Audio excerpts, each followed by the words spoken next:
The South China Sea is one of the world's most crucial shipping lanes, connecting major economies and carrying a third of global trade. It's rich in fish, oil and gas, resources that millions depend on, but overlapping territorial claims have turned this vital waterway into a geopolitical hotspot. Coast Guard and naval vessels from multiple countries now crowd these waters, raising the risk of confrontation. For the Philippines, whose economy and identity are tied to the sea, these disputes threaten national security and livelihoods. The struggle for control is about more than pride. It's about resources, strategy, and the rules that govern the world's oceans. The South China Sea's stability is a global concern, with the outcome affecting markets and security far beyond Asia. The Philippines has released a new official map, clearly marking its maritime boundaries under international law. This map, based on the Maritime Zones Act, asserts the country's exclusive economic zone and challenges China's sweeping claims. It's a legal and diplomatic tool, turning abstract rights into visible lines for the world to see. The map also educates Filipinos about what's at stake, rallying public support for defending their maritime heritage. Manila's move is a strategic act of defiance, using law and cartography instead of force. It signals a more assertive stance, inviting the world to recognize and respect the Philippines' lawful boundaries. The message is clear: the Philippines will stand firm on its rights, backed by international law. China's 9-line claim covers nearly the entire South China Sea, overlapping the exclusive economic zones of its neighbors. This claim, rooted in historical narrative, has no basis in modern international law like UNCLOS, which China has signed. Beijing has built artificial islands, installed military facilities, and named features within other countries' EEZs. Chinese Coast Guard and militia vessels now routinely patrol and intimidate, using tactics like water cannons and blockades. These actions are part of a calculated strategy to assert control and normalize China's presence. The result, a volatile environment where the risk of miscalculation and conflict is dangerously high.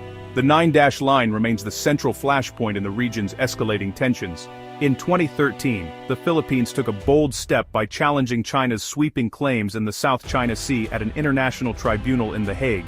This move was unprecedented, as it put the Philippines at the forefront of a legal battle over maritime rights and sovereignty, drawing global attention to the escalating tensions in the region. After 3 years of hearings, the 2016 ruling was clear and decisive. The tribunal found that China's so-called 9-line, which claimed almost the entire South China Sea, had no legal basis under international law. Crucially, the tribunal also determined that key areas, including Scarborough Shoal and Second Thomas Shoal, are part of the Philippines' exclusive economic zone, granting Manila sovereign rights over these waters and their resources. The tribunal further concluded that China had violated the Philippines' rights by blocking Filipino fishermen, interfering with oil and gas exploration, and causing environmental damage to fragile reefs. These actions were found to be in direct violation of the United Nations Convention on the Law of the Sea, or UNCLOS. For Manila, this was a landmark victory, one that not only affirmed its maritime entitlements but also sent a powerful message about the strength of international law. The ruling was celebrated across the Philippines, with officials and citizens alike hailing it as a triumph for justice and the rule of law. However, China rejected the ruling outright, refusing to recognize the tribunal's authority and instead intensifying its activities in the disputed waters. Despite this, the decision remains a legal and moral cornerstone for the Philippines, shaping its approach to the ongoing dispute. The award has strengthened Manila's diplomatic hand, allowing it to rally support from allies and frame its struggle as a defense of the rules-based international order. It has also encouraged other countries to stand up for their rights under international law. For smaller nations, the ruling is a beacon of hope, demonstrating that even against powerful adversaries, international law can help level the playing field and protect their interests. Yet, the challenge remains: how to turn this legal victory into real-world results, ensuring that the rights affirmed by the tribunal are respected and upheld in the face of ongoing tensions and competing interests in the South China Sea.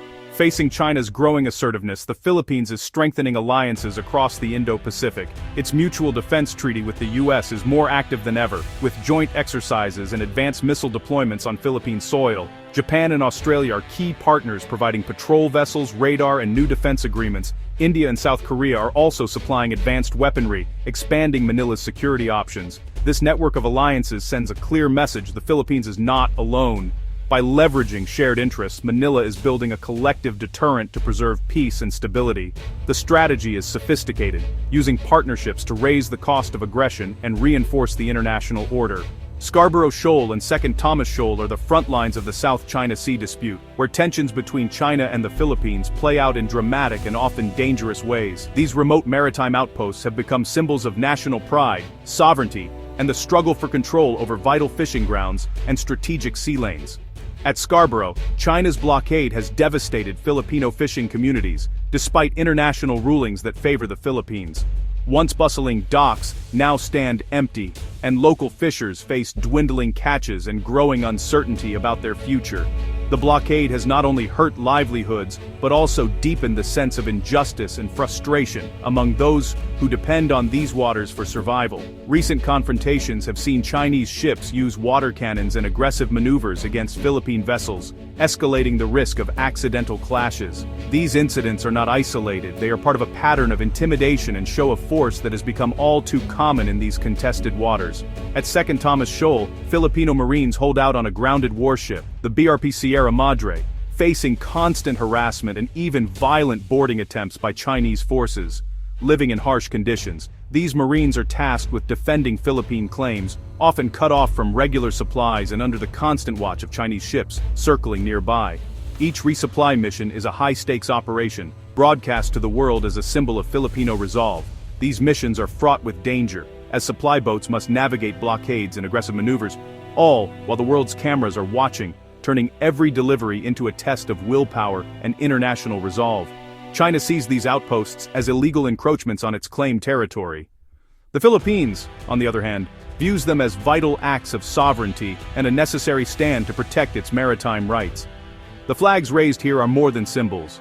They are statements of intent and identity. These flashpoints are no longer just diplomatic disputes. They're dangerous standoffs with real risks of escalation. The presence of armed personnel and military vessels on both sides means that any miscalculation could quickly spiral into open conflict, threatening not just the region, but global stability. The world is watching closely, as every incident in these waters could spark a wider conflict. The stakes are high, and the outcome remains uncertain, making Scarborough and Second Thomas Shoals some of the most closely watched flashpoints in the world today. The ongoing crisis in the South China Sea is a powerful reminder of why maps, international laws, and strong alliances are not just technicalities, they are the very foundation of global peace and stability. In a region where overlapping claims and rising tensions threaten to spark conflict, these tools become lifelines for nations seeking security and justice. The Philippines' newly released map boldly asserts its maritime rights, sending a clear message to the world about its territorial claims. Backed by the landmark 2016 tribunal ruling, the Philippines now stands on solid legal and moral ground, reinforcing its position with both clarity and confidence. This combination of cartographic precision and international law strengthens its voice on the global stage. International law acts as the great equalizer, giving smaller nations a peaceful and legitimate way to defend their interests against more powerful neighbors. Through legal frameworks and global institutions, even the smallest countries can make their case and seek justice without resorting to force. Yet, as history has shown, law alone cannot guarantee peace. That's why alliances with countries like the United States, Japan, Australia, and other regional partners are so crucial. These partnerships create a robust security network, deterring aggression and providing collective strength in the face of threats. This collective approach, where nations work together through diplomacy, joint exercises, and shared commitments, is essential for upholding a rules-based order in the Indo-Pacific. It's not just about military might, but about building trust and cooperation to ensure lasting peace. The outcome of this ongoing struggle will determine whether the future of the region, and perhaps the world, is governed by the rule of law or by the use of force. The stakes could not be higher, as the choices made here will echo far beyond these waters. The Philippines' strategy, combining the power of maps, decisive legal victories, and strong international partnerships, offers a compelling blueprint for other nations seeking to defend their sovereignty and promote peace. In the end, for global peace to truly endure, it is vital that law, diplomacy, and international cooperation triumph over force and intimidation. Only then can we hope for a future where disputes are settled at the table, not on the battlefield.